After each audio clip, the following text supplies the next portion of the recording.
أعوذ بالله من الشيطان الرجيم. بسم الله الرحمن الرحيم. لو أنزلنا هذا القرآن على جبل لرأيته خاشعا متصدعا من خشية الله وتلك الأمثال نضربها للناس لعلهم يتفكرون.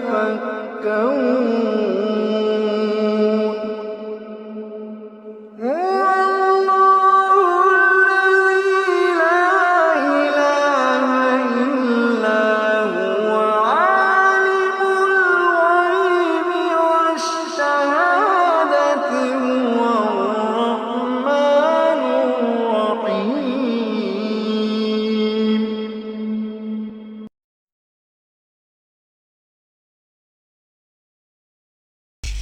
بسم الله الرحمن الرحيم. الحمد لله كفى وسلام على عباده الذين اصطفى. أما بعد، السلام عليكم ورحمة الله وبركاته. وقال الله تعالى في القرآن المجيد والفرقان الحميد: إن الله يحب التوابين ويحب المتطهرين. سبحان ربك رب العزة عما يصفون وسلام على المرسلين والحمد لله رب العالمين. اللهم صل على سیدنا محمد وعلى آل سیدنا محمد وبارک وسلم. کل ہم بات کر رہے تھے گناہوں کو ترک کرنے کی.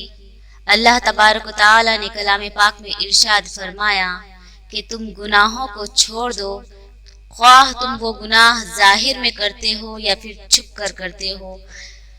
گناہ کہتے ہیں اللہ رب العزت کی نافرمانی کرنا. کل ہم یہی بات کر رہے تھے.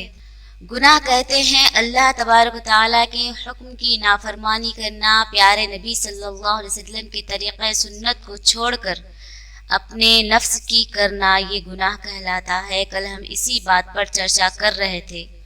کلام پاک میں اللہ تبارک و تعالیٰ نے صاف صاف انداز میں بتلا دیا کہ تم گناہوں کو چھوڑ دو، چاہے تم وہ گناہ ظاہر طور پر کرتے ہو یا پھر چھپ چھپا کر کرتے ہو. تم وہ گناہ دن کے اجالے میں کرتے ہو یا پھر رات کے اندھیرے میں کرتے ہو، چاہے تم وہ گناہ 7 پردوں میں رہ کر کرتے ہو یا پھر تم وہ گناہ کھلے عام لوگوں کے سامنے کرتے ہو. گناہ کی ہر صورت سے منع فرمایا کہ تم گناہوں کو چھوڑ دو. اللہ تبارک و تعالیٰ نے تاکید کی ہے کہ تم گناہوں کو چھوڑ دو، چاہے وہ گناہ تم کھلے عام کرو یا پھر چھپ چھپاتے کرو. اللہ تبارک و تعالیٰ نے ایک اور جگہ کلام پاک میں ارشاد فرماتے ہیں: ان اللہ یحب التوابین ویحب المتطہرین، کہ اللہ تبارک و تعالیٰ محبت فرماتے ہیں کس سے؟ ان لوگوں سے جو گناہوں کی گندگی سے دور رہتے ہیں، اپنے آپ کو پاک رکھتے ہیں. اور ان لوگوں سے اللہ تبارک و تعالی محبت فرماتے ہیں جو اپنے جسم کو گندگی سے، نجاست سے پاک رکھتے ہیں اور بہت پاک و صاف رہتے ہیں. توبہ کرنے والوں کو اور پاک صاف رہنے والوں کو بہت پسند فرماتے ہیں. کل ہم نے گناہ کی مثال آگ کے مانند لی، بچھو اور سانپ کے مانند لی. جس طرح ہم آگ میں ہاتھ نہیں ڈالتے، سانپ کو نہیں پکڑتے، بچھو سے دور بھاگتے ہیں، گناہ کی مثال بھی ایسی ہی ہے کہ آگ میں ہاتھ ڈالنے کو نہ ہی ہماری عقل تسلیم کرتی ہے، نہ ہی ہمارا دل اس کی اجازت دیتا ہے، کیونکہ ہمیں اس بات کا بخوبی یقین ہے کہ اگر ہم آگ میں ہاتھ ڈالیں گے تو ہمارا انجام کیا ہوگا، اور نہ ہی ہماری عقل اس بات کو تسلیم کرتی ہے کہ ہم آگ میں ہاتھ ڈالیں. جس طرح آگ میں ہاتھ ڈالنے کو ہماری عقل تسلیم نہیں کرتی، ہمارا دل رضامند نہیں ہوتا، اسی طرح ہمارا ایمان بھی اس قدر کامل اور پختہ ہونا چاہیے کہ گناہ سرزد ہوتے وقت یہ گناہ کرنے کے لیے نہ ہماری عقل تسلیم کرے نہ ہی ہمارا دل اجازت دے۔ حضرت رابعہ بصریہ رحمۃ اللہ علیہا اللہ تبارک و تعالیٰ کی نہایت ہی نیک بندی، تہجد کے وقت اٹھتی تو دعائیں مانگتی تھی، کہتی تھی کہ اے رب کریم، یہ دن تو چلا گیا، رات آ گئی، دنیا کے تمام بادشاہوں نے اپنے دروازے بند کر لیے، تیرا دروازہ اب بھی کھلا ہے، اے میرے رب، میں آپ ہی کے سامنے اپنا دامن پھیلاتی ہوں، میرے دامن کو بھر دیجیے۔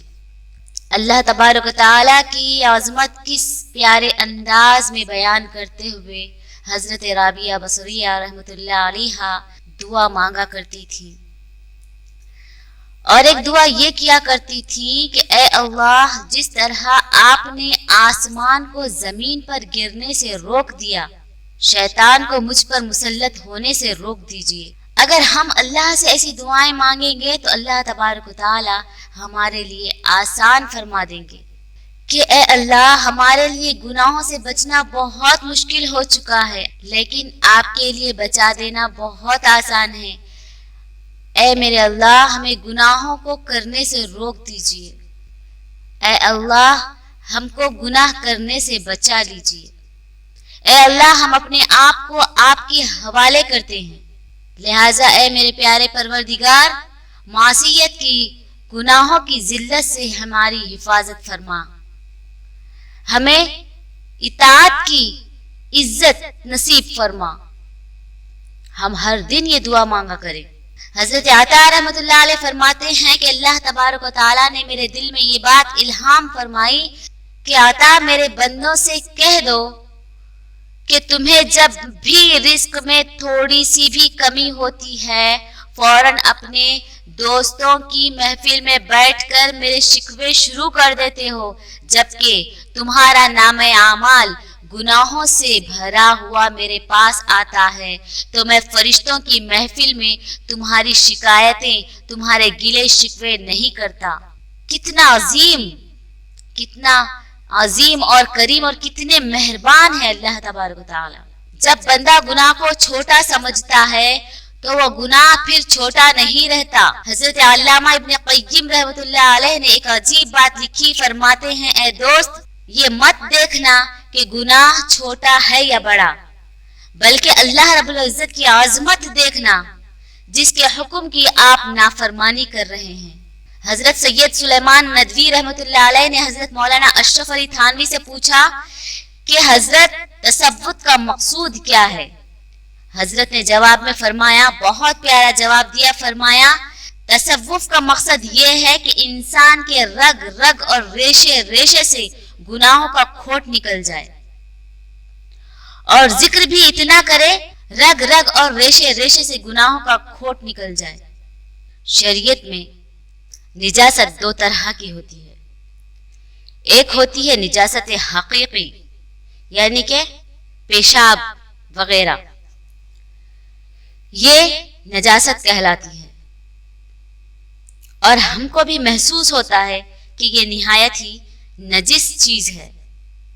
وہ یہ ہے کہ کوئی چیز دیکھنے میں گندی نجس نہیں نظر آتی، لیکن اللہ رب العزت کے حکم کی وجہ سے وہ ناپاک کہلاتی ہے۔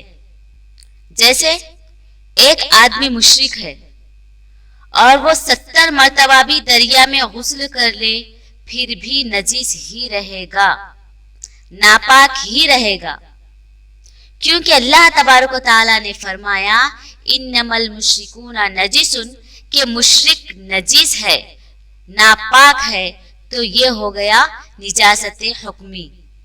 تو میں آپ کو یہ بات اسی لیے بتا رہی ہوں کہ گناہ بھی جو ہے وہ نجاست حکمی ہے، یعنی کہ وہ بھی ناپاک ہے، ہمیں نظر نہیں آتا، لیکن جو عضو گناہ کرتا ہے وہ عضو اللہ تبارک و تعالیٰ کی نظر میں نجس بن جاتا ہے،